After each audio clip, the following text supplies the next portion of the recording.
yesterday.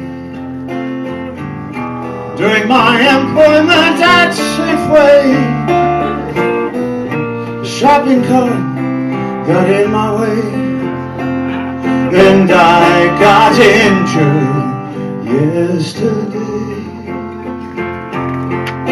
Suddenly, I was paid less than I used to be on this program they call TTD, and later on they fired me. Why I had to go, I don't know, they wouldn't say. I was MMI and goodbye from Safeway. It made sense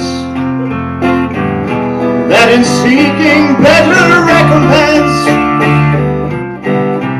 I got a real estate license, and large income did commence.